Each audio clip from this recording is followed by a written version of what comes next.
थोड़ा सा आधा ईड़ी भर, पांचवा फेरा हुआ, सारा जमा हुआ। बोले साले साहब कहाँ है आपके? बोले भगवान बोले मिला साला कभी नहीं है, राधा रानी अकेली है। तो बोले ठीक है इस समय नहीं है, भविष्य में होगा। बोले भविष्य में कौन है? रुक्मी।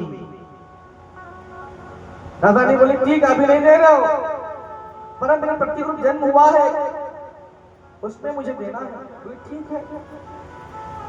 भगवान ने कहा जब साला आएगा साला का ढेक दे दूंगा। समय उसमें भगवान ने साला का ढेक दिया। फिर उसके पश्चात छठे फेरी पर, छठे फेरे बोले छठा फेरा होगा। बोले आप एक काम करो, जो एड़ी आधी भरी हुई ना पूरा भरो और चप्पल लाओ। अब बोले भगवान चप्पल तो नहीं लाना, तो भगवान का पादुका दी ब्रह्मदेव ने, और भगवान शिव ने नारायण जी को पादुका दी। बोले हड्डियों को पादुका मत लाना मेरे भाई के लिए, तो आप काम करें क्या, शमशान घाट जाओगे, हड्डी को खरच और साइज बना के ला दोगे। ये लो भैया नारायण जी आपके लिए। भगवान ने कहा नहीं देवी, भले मैं दिखता हूँ वैरागी, परंतु मेरे एक बाल को निकालूंगा तो पादुका बन जाएगी। तो भगवान ने अपनी तख्तों से भगवान ने पादुका बनाई। पादुका बना करके भगवान को नीचे रखी, भगवान पहने। पादुका को पहनकर भगवान ने सप्तपदी की। सप्तपदी का अर्थ होता है कि 7 कदम। जब लक्ष्मी और लक्ष्मी के बात हुई थी तो लक्ष्मी माता ने कहा प्रभु मैं आपका जीवन बदल दूं। लक्ष्मी बोली हाँ मैं भी जा सकती हूँ। लक्ष्मी को बोला भगवान नारायण ने ठीक है आप मेरे साथ 7 कदम चलिए, मैं 7 कदम चलूंगा उसमें आप मेरे पत्नी बन जाएंगे। तो पहले कदम में तो नारायण जी में डूब गए, दूसरे कदम अगर बढ़ाने पर तो गला तक आ गया तो लक्ष्मी ने हाथ छोड़ दिया। भगवान ने चिल्लाया लक्ष्मी। लक्ष्मी माता अपने पिता सागर राज के हाथ, सागर राज के हाथ दौड़ते दौड़ते और नारायण जी को यही होता है कि संसार में यदि बुरा कर्म व्यक्ति लगा होता है तो हमेशा दलदल की भांति अपने जीवन में धंसता जाता है, और जो व्यक्ति सद्भाव का होता है ना उसे लक्ष्मी की प्राप्ति होती है और वह धीरे धीरे पूर्णाहुति करता है। अर्थात किसी की मिलती कभी गलत कर्म का चयन मत करो, चयन करना है उसे अच्छे कर्मों का चयन करो, अच्छे रास्ते चयन करो, क्योंकि अच्छे रास्ते पर तकलीफ होगी परंतु अंतिम में तुमको विजय की प्राप्ति होगी। यहाँ लक्ष्मी माता बचा ली और उसी से सप्तपदी का निर्माण हुआ और कृष्ण भगवान के विवाह में सप्तपदी कही गई। भगवान बोले पहला वचन चाहिए। ब्रह्मदेव बोलते 7 वचन होते शादी के, दे सकोगे कन्हैया? बोले ठीक है दूंगा। बोले पहला वचन यदि कोई पूजा पाठ कर रहे हो, हवन कर रहे हो तो साथ में करोगे। बोले ठीक है डन। दूसरा वचन कोई कुआं खुदवा रहे हो तो भैया पूछना पड़ेगा। बोले डन। तीसरा वचन यदि कोई बावली या फिर कभी जनाब दे रहे हो, विदेश जा रहे हो तो उसमें स्वीकृति होनी चाहिए। बोले डन। चौथा वचन बोले कोई बड़े पैसे का आवक जावक है तो उसे पूछना है। बोले डन। छठा वचन बोले घर में कोई गाय ला रहे हो, पशु पक्षी ला रहे हो, उसे पूछना पड़ेगा। बिल्कुल डन। 7वां वचन बोले कन्हैया सोच लो अब गोपियां तुम्हारी बहुत सारी।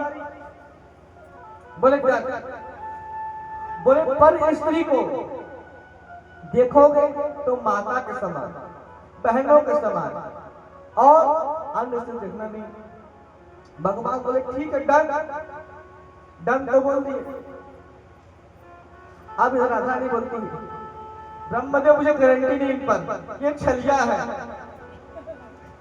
गारंटी नहीं इन पर। बोले गारंटी नहीं तो और कंडीशन बढ़ा लेते हैं। बोले नहीं पर्याप्त है, मुझे पता है मेरे कान्हा जो है सबके दिल में रहते हैं और मैं अपने कान्हा को बांधना नहीं चाहती। फिर बोले आप ही कुछ भी कंडीशन कर लो। बोले क्या कंडीशन बताओ? बोले इनकी परिवार को अपने परिवार समझ समझता हूँ, इनके माता पिता अपने माता से बोलना, जैसे ये आपसे कोई काम कर रहे हैं आपको पूछना पड़ेगा, और बिना इनके परमिशन विथआउट परमिशन आपको कहीं जाना नहीं है। आपको बिना इनके आज्ञा कहीं जाना नहीं है, चाहे वो अपने पिता उस्मान जी का घर क्यों ना हो, वृंदावन क्यों ना हो। बोले ठीक है, शादी हुई, आशीर्वाद दिया, दीर्घायु भवा, सुखी भवा, आरोग्यवान पुत्र धनवान भवा, आशीर्वाद दिया राधा माता को। आशीर्वाद देकर ब्रह्मदेव अपने घर चले गए, और राधा रानी और भगवान की जितनी गोपियां थी, भगवान जी सब कहाँ चले गए? द्वारका। द्वारका कौन? अब भगवान कृष्ण का तो विवाह हो गया, परंतु किसी को पता नहीं, क्योंकि सबसे लोग तो ब्रह्मा जी के द्वारा हुआ था, ब्रह्मा जी साक्षी थे। अब आ तो गए, क्योंकि भगवान कृष्ण कह रहा है कि प्रेम जहां हो, और प्रेम से बड़ा विवाह नहीं होता। आपके मन मंदिर में मूर्त एक की बस गई, आप सच्चा मन बता लिया, तो आपको संसार के रीति रिवाज का परमात्मा सकता नहीं है।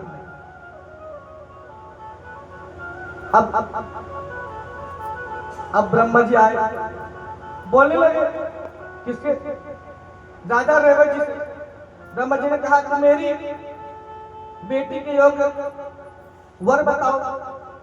तब ब्रह्मा जी ने कहा आप अपनी पुत्री का विवाह वासुदेव के बड़े बेटे बलराम के साथ कर दीजिए। तब रेवत राजा आए और अपनी बेटी का विवाह बलराम जी से सब कराया। रेवती मैया सतयुग में, रेवती मैया का जन्म कब हुआ था? सतयुग में हुआ। बलराम जी का जन्म क्या हुआ? द्वापर युग में हुआ। अब भाव समझना, रेवती मैया का जन्म किस पर? त्रेता युग में, सतयुग में, सतयुग में हुआ, और बलराम जी का जन्म द्वापर में। दोनों की लंबाई बहुत अंतर। अब रेवती मैया की 50 फीट की, और बलराम भैया थे 12.5 फीट, 13 फीट की। एक जमीन दूसरा आसमान।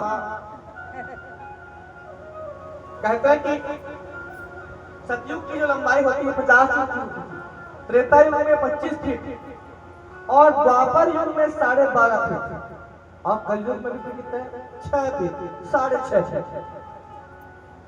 आज जा घर में टेप नाप देखना कितना फीट है, फिर कल बताना कथा कि पंडित जी कितना फीट है, सब अगर एंट्री करवाएगा फिर। राधे राधे। अब रेवती मैया 50 फीट की, और बलराम जी चेहरे 12 फीट। बलराम जी कभी कभी घूमने जाते तो अलग रथ में, माता जाके अलग रथ में। बलराम जी बड़ा टेंशन हुआ, सबकी मियां भी देखते, सब साथ साथ जा रहे, मेरी बीवी अलग अलग जा रही। एक दिन बलराम